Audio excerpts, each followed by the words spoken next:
As a cutting-edge example of this, I give you the artist Chiu Mai from my Princeton exhibition, a photographer, calligrapher, book artist of considerable sophistication who lives in Beijing and who 3 years ago became only the second contemporary artist collected by the Asian Art Department at the Metropolitan Museum. But Chiu Mai was born in New York of East European Jewish lineage, and outside of the art world, he is known as Michael Czerny. He speaks Chinese, married Chinese, has a beautiful Chinese daughter, age 3, and produces art that passes for Chinese. And really, what's so strange about that? Chinese artists have been practicing Western oil painting for a century now, just about as long as they've been wearing Western coats and ties. And what once seemed strange about that to the Chinese, if not to Westerners, was normalized long ago. So why shouldn't the process be symmetrical, going both ways, as the laws of globalization might predict, and help to dissipate the smug sense of exceptionalism that defines the Western attitude toward the world at large? If Jerome Silbergeld can become a Chinese art historian without raising any eyebrows, and Professor Jia Yanmi can become an American professor, why can't Michael Czerny become a Chinese artist? However, just as the world art market, fueled by changing American tastes and inflated by Chinese money, is catching something of a fever over contemporary Chinese art, these recent exhibitions, including the one about to open here, seem now to be telling us that the logical extension of being less certain about what is meant by Chineseness in the world of contemporary Chinese art is to be less certain as well about what is meant by contemporary and by contemporaneity itself. Whereas these 5 counter-trend exhibitions have parted company with other recent exhibitions in their introduction of a curatorial debate about what kind of Chinese art represents contemporary Chinese art, and about what modernity and contemporaneity mean in general. Their position on this question is displayed primarily and coded curatorially through the diversity of the work exhibited. Not that the trendy arts and exhibitions haven't been diverse, but these counter-trending curators are a bit like your dentist asking you to open up just a little bit, and now just a little bit more, and now as wide as you possibly can, in order to be invaded by the dentist's drill. Collectively, they have communicated the sense that even though you can tell something is happening, you can't really tell quite what is going on. While we try hard to define our nose, Chinese art is becoming increasingly hard to define today. And these exhibitions have refused to simplify the matter, having tried to broaden the range of art available for the public to view, including a broader range of Chinese art made in China, as well as Chinese art made in America, while previous exhibitions tended only to narrow the scope of the field by displaying and promoting certain favorites. One could call it inadvertent, but I think that it is not, that these newer exhibitions have preferred thereby to raise questions that are perplexing and perhaps even unanswerable conundrums, and to historicize the subject rather than to isolate it in the present moment. They have risked confusing their audience and offending their public art critics by their intentional lack of focus. Local critics trying to find the center of these exhibitions have sometimes been perplexed and even upset, as I will demonstrate. But then trying to find a center to Chinese art today is perplexing, and these recent exhibitions are bent on emphasizing just that. The exhibition of Chinese art at the New Britain Museum of American Art, furthermore, gave rise to a kind of a gatekeeper question. If a work is Chinese, can it also be American? And there is also the corollary melting pot question, even harder to answer. Can art that is made in America still be Chinese? And if so, what is Chinese about it? Then there are the hybridity questions, and let me give you an example. With a work like Zhang Huan's famous "To Raise the Water Level in a Fish Pond," does it matter where the photograph was taken? In this case, Beijing. Does it matter when? In this case, before the artist first came to America. What is the medium here? The answer is not medium in the singular, but media, plural. It's a photograph of a performance piece.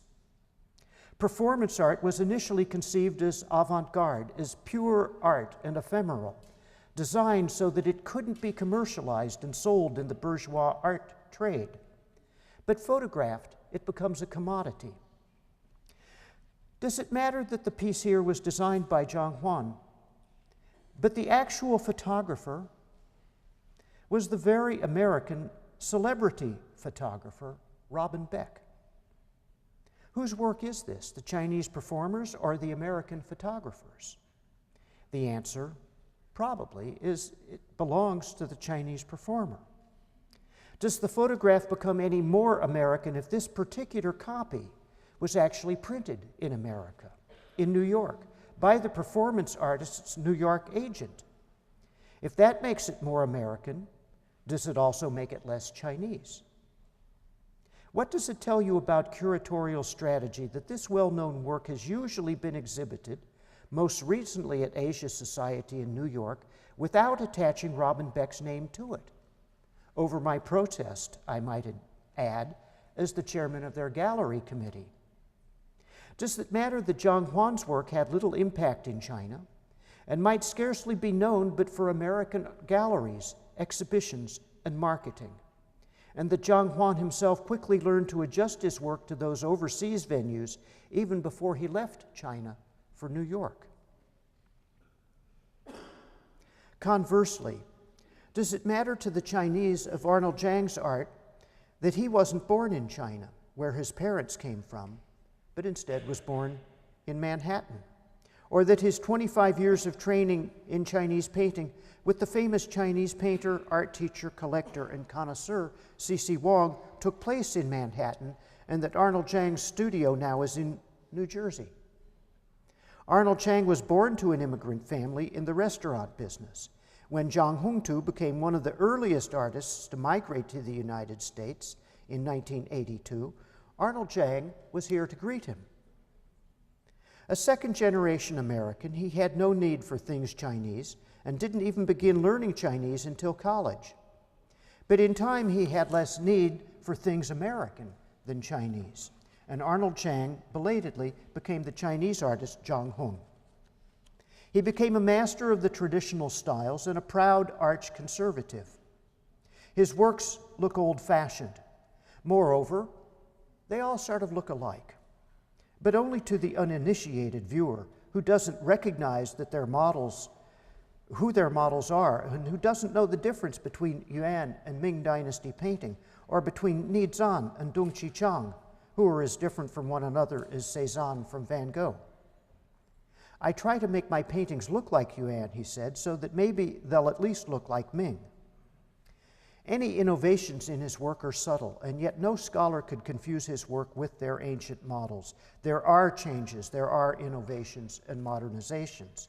But he said to me in an interview for our Princeton catalog that in traditional painting, quote, even in breaking the rules, you break them in accordance with the rules. And he also claimed, I don't see anything American about my painting yet, and you'd be hard-pressed to find any artist working on the mainland who's more Chinese than I am. He said that 3 years ago. Suddenly, though, he's now breaking the rules in some very American ways, with more than a hint of Jackson Pollock in a recent series that I refer to as his topless, bottomless landscapes, since there is no one side to the painting that's down or up. And, since appearing together in the Princeton exhibition, Arnold Chang and Michael Cherney have teamed up and begun producing a photograph painting hybrid that is still looking for a media title, paintographs or something like that. That's photograph on the inside and painting surrounding. But to go back in time and to questions, what does it mean for the dynamic of an exhibition like that at New Britain, that Arnold Chang's old-fashioned landscape paintings were exhibited right alongside Zhang Huan's, and of course Robin Beck's, newfangled performance art photograph? How did Arnold Chang's inclusion express the intentions, and relocate the center of such an exhibition. In his Princeton catalog interview, Arnold lamented that, quote, "Most Chinese avant-garde doesn't know its history, only uses it cynically, or denies that it uses it. It gives you instant gratification, like MTV. It takes no time. It doesn't take any knowledge. It's 21st century. It's a hybrid that starts with Western style and adds just a little something Chinese. But ink painting in the 20th century started with traditional Chinese art and added something Western, with all kinds of results," unquote. Conscious of history or not, the Chinese avant-garde, the current avant-garde that is, the most recent of various 20th century Chinese avant-gardes that preceded it, and not very avant in my opinion, has its own history, which is in part a curatorial history. The exhibitions were distinctive for their championing of artists like Zhang Huan, Cai Guoqiang, Gu Wenda, and Xu Bing, all huge names, very, very pricey in the art world now, selling for more than $10 million each on some occasions, with an international audience stretching from Beijing to Venice, but centered in New York City. All four of these artists having at some point moved to New York, and with their sales price stretching up, up, and away. This group of artists has undergone a rapid transition from obscurity to defining, for many, the normal center of contemporary Chinese art. They have gained and outgrown quite a number of different names by now. Avant-garde, the 85 movement, New Wave, New Chinese art, China pop, experimental art, and for some critics, simply contemporary Chinese art. The 1993 organizer, art dealer Johnson Chang of Hong Kong, helped to market these Chinese works under such catchy categorical rubrics as cynical realism, emotional bondage, and political pop. Theirs is a very hip art movement that excludes such traditional brush and ink artists as Arnold Chang. For my Princeton exhibition, which was designed to be inclusive, not exclusive, to provide maximum possible range within a rather small space, the one artist chosen to represent that group was Zhang Hongtu, now in the forthcoming TCNJ exhibition. Zhang Hongtu actually came too early, before the 1989 influx of artists, to be considered part of Gao Minglu's group of insiders. And only in the last decade has he gradually become a part of that establishment. But Zhang Hongtu's Quaker Oats Mao boxes of 1987 have been described as the original example of political pop. Zhang Hongtu, having reached an artistic dead end in China's state-run art industry, and tired of being a second-class citizen in China as a Muslim from a very prominent religious family, came to America in 1982, feeling like he'd swum the Pacific only to become a fish out of water. As an outsider, Zhang's political pop was developed independently, sitting at his breakfast table in 1987, when after 5 consecutive years of eating oatmeal every morning, it occurred to him that there was more than just a passing resemblance between Mr. Quaker on his table and Chairman Mao back home. The idea that the chairman was so ubiquitous, so hard to get away from, even here in America, that just a few quick strokes of the brush could turn an American icon back into a Chinese one, proved to be a turning point in his career. Zhang at the time knew too little about American politics to realize that the Quaker Oat Company, represented by Mr. Quaker, was a longtime donor to far right-wing causes, including the John Birch Society. Another dining event energizes Zhang's last banquet from 1989, which satirized the communist deification of Mao Zedong and the sanctity of Mao's ideological scriptures. The irony of Mao's ideological rigidity, centered around his published writings in his Little Red Book, was an all Mao, all the time conformity in which Mao worshipped Mao and in a self-initiated fall from grace, Mao betrayed Mao. In 1990, responding to the Tiananmen massacre, a senatorial group sponsored an exhibition to be held in the Russell Rotunda of the United States Capitol, for which Zhang Hongtu submitted this work. The irony of ironies, then, was when a liberal senator from Massachusetts, the late Edward Kennedy, barred the inclusion of this work as being sacrilegious. With that, Zhang had come full circle, censored on 2 continents, including an American exhibition protesting censorship in China. After Zhang finally managed to sell some of his work in the early 1990s, enabling him to quit his job as a construction worker, he also helped to start a trend among contemporary Chinese artists in America by refusing to sell his works through any single agent, a trend that is spread widely among other Chinese and Western artists in America as well. Zhang established his own exhibition circuit and received belated recognition for his achievements.